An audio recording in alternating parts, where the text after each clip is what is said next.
Tim Petrowich for Dateline Marion here with Marion head football coach Kerry Martin, and we are heading into the final week of the regular season. And I say that because Marion gets to play beyond the regular season, and that's something we talked about after the game Friday night. It's always something special, and you were able to clinch that with a win Friday night, 42-13 over Carbondale. Yeah, it was big. That's one of those things we set out every year, and we talk about being a playoff team is our. If we had to prioritize our goals and say what's number one, this would be it. Being a playoff team gives you a chance to play in the postseason, and of course in high school football you got to earn your way in. And unlike the other sports, it's something you got to earn your way in, and we're pretty proud of that in the sport of football. That you're not automatically a part of the postseason. You got to come up with 5 wins or 6 wins to get in for sure, and we've been blessed to do that so far.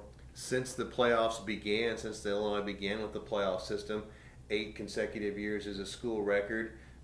Mike Rood had the previous record. I think it was 5 or 6. So it's something that you can reflect back on that and say that that's another one of these things that you talk about your teams creating their own identity. And here's the team that made it for the 8th year in a row. Yeah, that's one of the things I think our kids take a lot of pride in, the fact that they're continuing the tradition of playoff football. And we've seen a lot of schools in Southern Illinois, Harrisburg and DuQuoin, Carterville and Anna, who've had nice playoff stretches, and that's the mark, I think, of a solid program, is to be consistently playing at a competitive level, and that's who we want to be.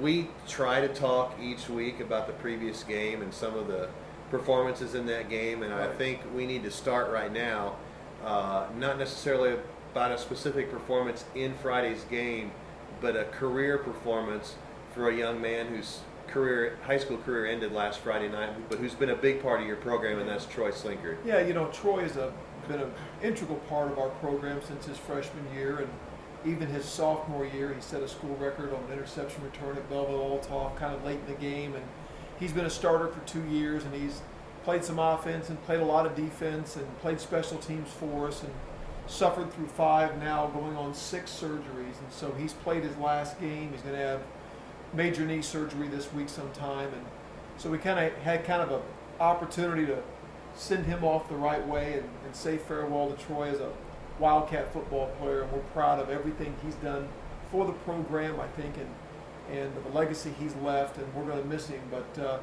it's the right thing to do there. We want to have the surgery, or he and his mom agreed to have the surgery before the knee gets worse, before the surgery becomes even more serious, and so he has courageously battled through some injuries, kept coming back for more, played this year on a bad wheel, and gave us everything he had, but the time had come.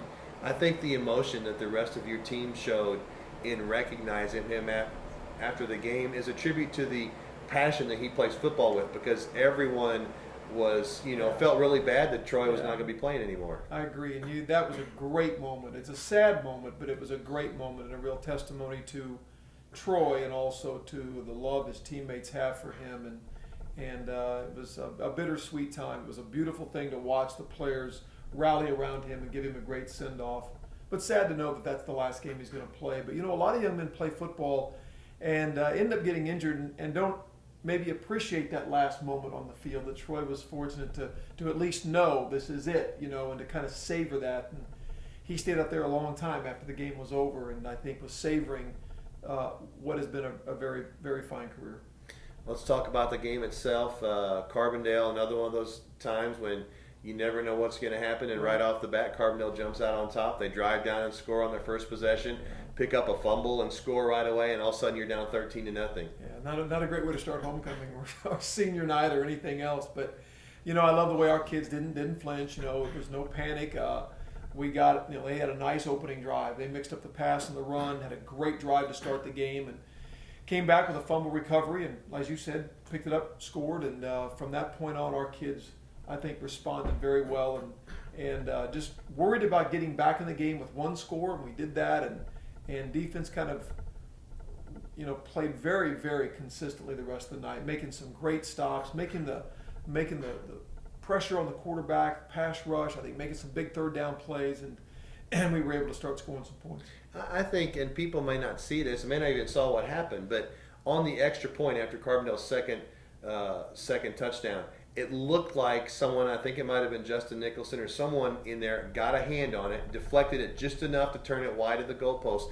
And it seemed like from that point on, everything momentum-wise went your way. It's interesting how the momentum can swing, and I don't know how big it swung on that particular play, but you're right. It seemed like from that moment the game changed.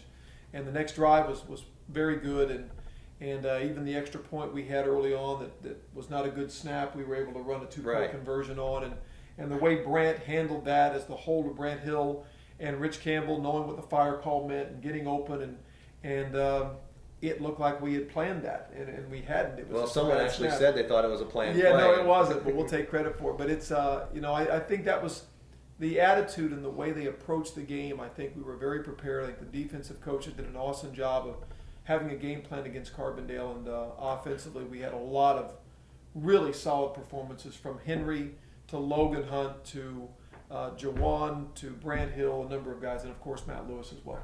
And very methodical and workmanlike the way you came back in the second quarter and regained the lead, and then in the third quarter you just opened things up. Yeah, and I think another key thing too was the 2-minute drill at the end of the first half. I thought the kids executed that really well, and we were able to get a quick score there before the half was over, and then start the third quarter with the ball. And that's big. That's a big opportunity for us to come out and they're gonna try to get back in the game there in that third quarter, and it was important that we establish some type of drive and keep their offense off the field. A lot of Matt's touchdown passes this year have been a run and catch and some long passes to Jawan and things like that. He had 2 passes in that game, the one to Brant Hill and the one to Jawan Tucker in the back of the end zone that had to be put exactly on the money to make those touchdowns work. Great throws, great protection, great catches. Brant really elevated to make his catch in the west end zone, and Jawan just got a real burst off the ball for his touchdown in the east end zone, and 2 great plays, 2 great highlights of the year. Well, and that one Jawan caught, he was actually pushed as he was catching the ball. There was a pass interference call that was turned off, but he was actually pushed and still managed to catch the ball and get those feet down in the end zone. Yeah, you can watch the film. You can see that foot just touch in, right? It was a great call by the official, and that's just fun to watch the kids execute the offense. Yeah. Normandy out of St. Louis, Missouri this week for the final game. A little bit different. It's a Saturday afternoon game. I guess that kind of prepares you for what may happen in the playoffs, and an unknown opponent as well. It is. Getting up on a Saturday morning and driving about 2.5 to 3 hours to St. Louis is different for us, but it could happen in the playoffs, traveling a long distance on a Saturday. So it is good preparation. I think the kids have had the Harrisburg game, a little bit to prepare for that a bit. I think having had that game moved to Saturday, but we're looking forward to it. I think it's a neat opponent. They're kind of an unknown for us. Even who they play is an unknown for us, and the kids seem ready. They know how big 7 wins would be compared to 6, so it'll be important that we get a win here if we want a favorable matchup in the playoffs. Chances are going to be better at 7-2 than 6-3. So we're going to go over and try to take care of business. Normandy is a team that's 2-6 coming into this game, but you seem to think that that's a deceptive thing. And as we look at their stats, what I noticed was that their quarterback, Terry White, is the main focal point of their offense. He does a lot of running. He does a lot of passing. I remember the last time Marion played a team where the quarterback was the focus of the offense. And it's interesting to watch them on film because I would never guess their record is 2-6. It's one of those strange films or teams on film that I know they're athletic, I know they're fast, I know they've got a lot of talent on the field, they've got good size, but I don't think their record is indicative of who they are talent-wise. It's just a matter of we're going to have to go out and execute what we do and try to go into their environment and try to get a win because I think it is a very talented football team. I know it's hard to do this, but if you had to compare Normandy to someone who people around here would see, maybe someone on your schedule, who would that possibly be? Reminds me of Cahokia. I think they've got a lot of kids with skill sets that are similar. I think they've got a very talented quarterback, a kid that can move and scramble in the pocket and run for a lot of yardage and throw. And so that's who they remind me of. They've got good size in the middle of the defense with a great middle linebacker, got 2 tall defensive ends, and a very talented secondary. But they've given up a lot of big plays, and hopefully we can capitalize on some mistakes they might make. And we got to win the special teams. We got to win the job on the turnover ratio, and we got to get the turnover game in our favor and create some short fields and get some quick scores, I think, early in the game. You talk about special teams. This is something I wanted to point out last week, and I didn't remember, but I want to point it out this week. Your sophomore punter, Jordan Evans, I don't think he has a punt return against him this year. He's done such a good job. Yeah. He doesn't punt the ball that far, but he's done such a good job of kicking it where they're not going to return it. And I know that's what he's being told to do, and he's just executing perfectly there. He is, and he's a great kid. He's a sophomore quarterback. He'll be a quarterback for us next year, and he'll play somewhere for us. He's very coachable, just a solid kid. You said we're asking to punt it away from people, and he's doing it, and he does it very well. He's level-headed. He's smart. He has a great work ethic. He's a good leader for our program, so we're real excited about the future that he's going to have in our program, and doing a great job right now as our punter. You know, and we talk about players like that. You know, Jordan, we talked a couple weeks ago about Jared Doris. Yes. We've talked about the Logan Hunts and the Troy Slinkards and the players like that you don't see very much. You know, they don't get big stats, but they do so many things with this program, and those are the kind of players that you have to have a program that's gone to the playoffs 8 years in a row. You're exactly right. You can't hang your hat on 2 or 3 players. You've got to have a team of guys, and our young offensive line, a lot of youngsters on there with several underclassmen now getting some playing time, but done a great job, has matured during the season, and we're seeing more and more kids step up and play for us, and that's what you got to have. You got to have, you know, you can't have 6 or 7, 8 kids that are benefiting and helping your team. You got to have 15 to 18 kids, and we're getting that week in and week out. And I thought the special teams overall had a great week of redemption after what we did at Centralia, so I was real proud of them. Again, a Saturday game. You were able to probably do things a little bit different during the week. Is that helpful to you this late in the season to get an extra day to prepare for a game? I think more than anything, it's been enabled us to maybe give the kids a little time off.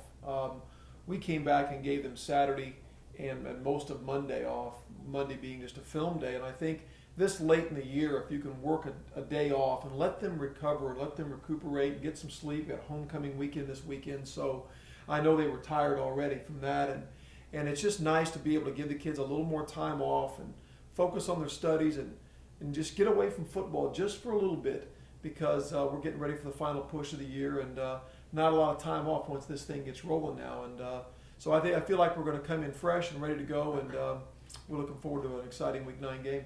And not that you're looking past your Week 9 opponent, but as a coach, one of the things I think you're possibly thinking now, and people might be curious to know, does this change your mindset as far as that first round playoff game of whether you want to play it on a Friday night like you have typically thought about doing, or whether you're going to wait till a Saturday and maybe shoot for a Saturday night or a late afternoon or something like that? I think a lot of it depends on the draw and the weather forecast and a number of factors that go into it. You know, I think a lot of schools don't want to play on Friday, so you're kind of forced into that Saturday ball game anyway, and we're comfortable with that. But I think the big thing for us right now is winning this last game so that we get maybe a better situation in the playoffs. But as far as it being a Friday or Saturday, you know, we're okay either way. We don't really have a huge preference. I think some situations would dictate trying to move it to a Friday. The main factor in that to me is the weather forecast. All right, Coach Kerry Martin, the Marion Wildcats. Marion at St. Louis to play Normandy High School. For Dateline Marion, I'm Tim Petrowich.